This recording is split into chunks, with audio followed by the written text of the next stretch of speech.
In this video, I'm going to show you how to find the domain and range of a quadratic function. First, we're going to focus on the domain, and remember that the domain is just the set of all possible inputs. So it's all the x that we can plug into a quadratic function. So let's take the quadratic function y equals x squared, just a basic quadratic function, and let's see what kind of x we can plug in. So first of all, can we plug in x equals 1? Well, let's try it. Y equals 1 squared equals 1. Yeah, we can plug in, no problems happened. Okay, how about x equals 0? So if we plug in x equals 0, we get y equals 0 squared. 0 squared is just 0. So that worked out okay also. And how about x equals negative 1? Well, if we do that, then we get y equals negative 1 squared, and negative 1 squared is just 1. Okay, so that worked out pretty well too. We got an actual answer and no problem happened. So this leads us to a kind of general conclusion that the domain of any quadratic function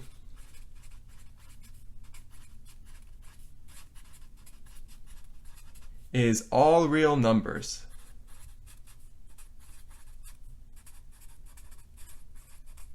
So any the set of possible inputs, all those inputs which we can plug into a quadratic function, consists of all real numbers. There's no number that we can't plug into a quadratic function. And to understand why this is, consider a quadratic function, the most general form, y equals ax squared plus bx plus c. The operations here are, well, there's exponents, there's a squaring, there's also multiplying, like a times x squared, b times x. There's also adding the terms together, or subtracting if a or b or c is negative. None of these operations ever cause problems with real number inputs.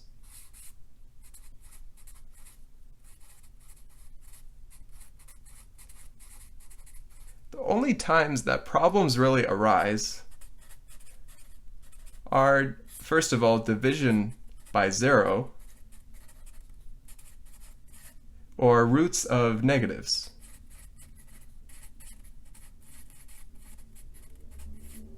But none of this happens in quadratic functions because division doesn't happen in quadratic functions and roots don't happen in quadratic functions. Neither of these problematic operations happen in quadratic functions, so there's no opportunity for bad things to happen when we plug in inputs.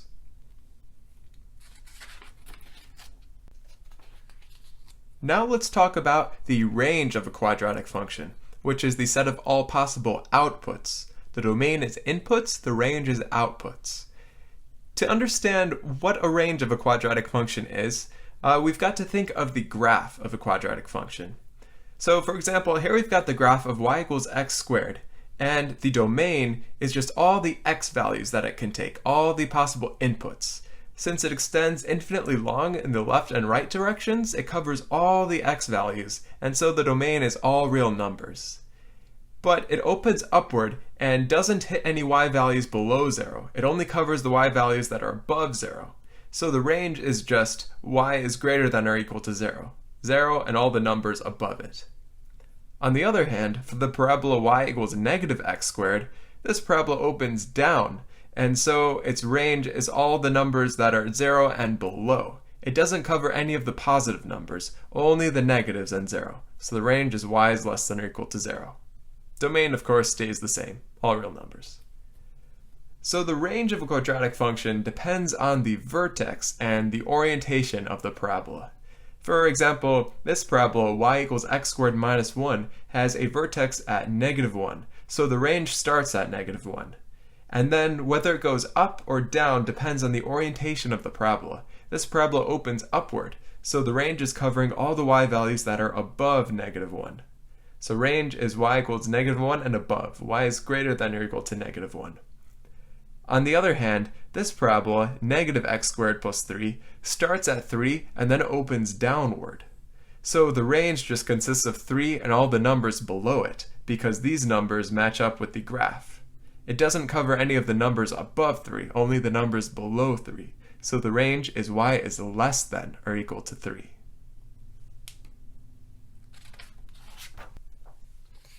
Now let's practice finding the range of a more complicated quadratic equation. This quadratic equation is a bit more complicated because the vertex doesn't jump right out at us like it did in the previous examples. We've got to do a bit of work to find it. But before we find the vertex, let's look at the orientation. To find the orientation, we just need to look at the first term, the 2x squared, and in particular the coefficient of that first term. Since the coefficient is positive here, 2, the orientation of this parabola is just upwards. Okay, now let's find the vertex. So because the vertex doesn't jump out to us initially, we're going to have to actually compute it. So a formula that we can do to find the x-coordinate of the vertex is (b over 2a, where b is the x coefficient, so here b is (4), and a is the x squared coefficient, so here a is 2. So let's plug this in. Negative of (4) over 2a, so 2 times 2. Negative 4 is just 4, and then divided by 2 times 2, so divided by 4, that's just 1. Now we can take that x-coordinate and plug it back into the equation to find the y-coordinate. So let's do that. Let's plug 1 in for x here. So 2 times 1 squared minus 4 times 1 plus 1. That's just 2 minus 4 plus 1, which is just (2) plus 1 is (1). So our graph of the parabola looks something like this.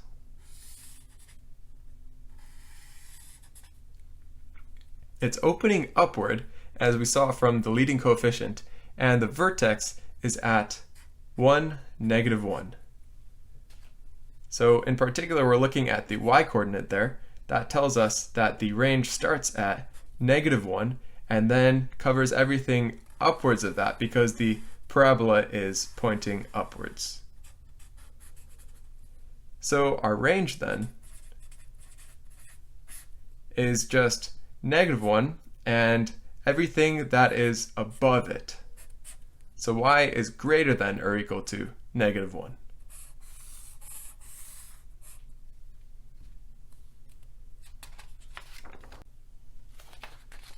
Now let's try to find the range of another quadratic function which is in a different form.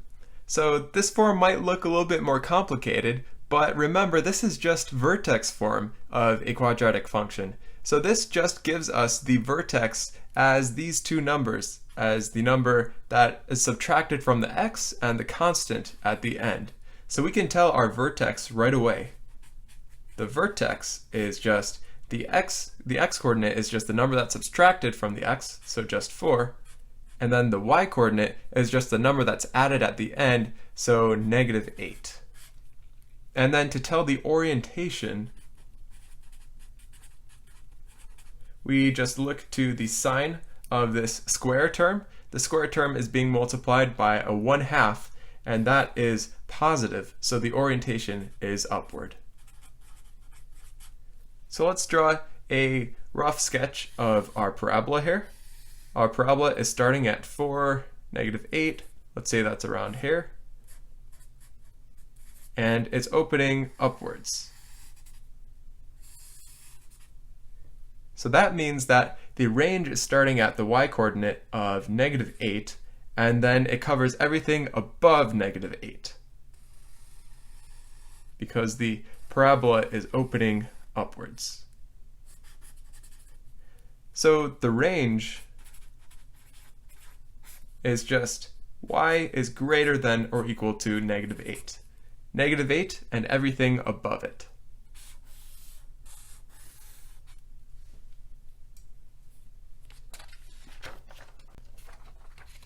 For our last example, we're going to find the range of a quadratic function which is in yet another form, intercept form this time. So first of all, let's determine the orientation. To find the orientation, we can look at the first coefficient that's multiplying the two factors, the negative 3 here. Since negative 3 is negative, the orientation is going to be towards the negative direction, so just downwards. Now we can go ahead and find the vertex. And this is going to require a bit more work. So first of all, we know that the x-coordinate of the vertex is the average of the two intercepts.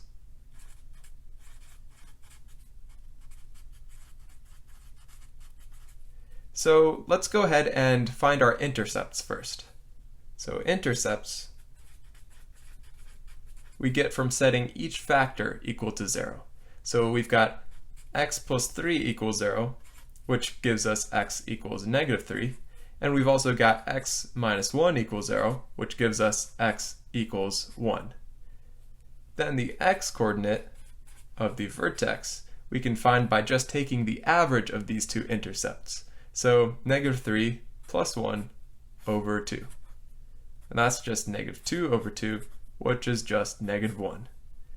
Now the y-coordinate we can find by substituting this x-coordinate into the original equation. So the y-coordinate is just negative 3 times negative 1 plus 3 times negative 1 minus 1. And we'll go ahead and multiply this.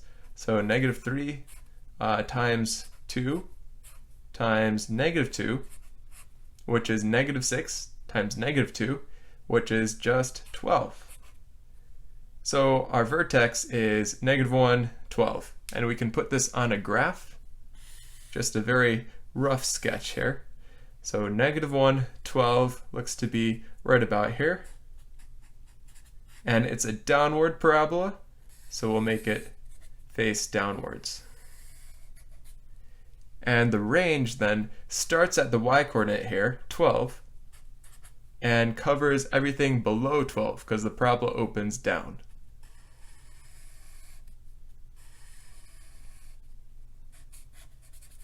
The range then is just y is less than or equal to 12. 12 and below. In the future, we'll also learn about restricted domains, where the domain is artificially chosen as a subset of the real numbers.